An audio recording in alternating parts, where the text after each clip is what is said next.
बुद्धदेव और मायावीर असुर का महायुद्ध। प्राचीन युग में मायावीर नाम का एक अत्यंत चालाक असुर था। उसकी शक्ति शस्त्रों में नहीं, बल्कि माया, भ्रम और छल में थी। वह देवताओं की बुद्धि को ही उनके विरुद्ध प्रयोग करता था।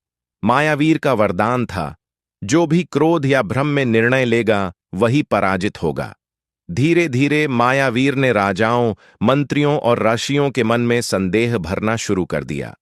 सही निर्णय गलत लगने लगे और गलत को सही मान लिया जाने लगा। तीनों लोकों में बुद्धि का अंधकार फैल गया। तब देवताओं ने भगवान विष्णु से प्रार्थना की। विष्णु जी बोले, यह युद्ध शस्त्रों से नहीं, विवेक से जीता जाएगा। और उन्होंने बुद्धदेव को आगे किया।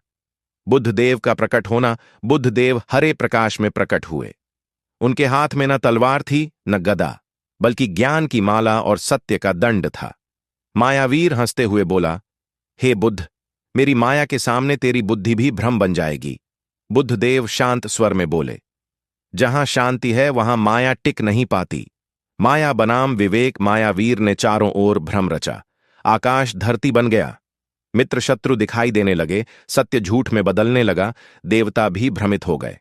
परंतु बुद्धदेव ने आंखें बंद कर वाणी का संयम और मन की स्थिरता अपनाई। उन्होंने एक मंत्र उच्चारित किया, एयूएम बुधाय नमः। उस मंत्र से माया दरकने लगी, क्योंकि माया वहीं टिकती है जहां असंयम होता है। असुर की पराजय। बुद्धदेव ने मायावीर से कहा, तू दूसरों की बुद्धि से खेलता है, पर जिसने स्वयं को जान लिया उस पर कोई माया नहीं चलती। ये सुनते ही मायावीर की शक्ति क्षीण होने लगी। उसका अहंकार ही उसका अंत बन गया। अंततः वह विवेक के प्रकाश में लीन हो गया। युद्ध का फल संसार में फिर से स्पष्ट सोच लौट आई। राजाओं के निर्णय सही होने लगे। बुद्धदेव को विवेक के रक्षक की उपाधि मिली। तभी से कहा जाता है, जो व्यक्ति शांति से सोचता है उसे कोई भ्रम नहीं हरा सकता। बुद्धदेव केवल ग्रह नहीं, सही निर्णय की शक्ति हैं।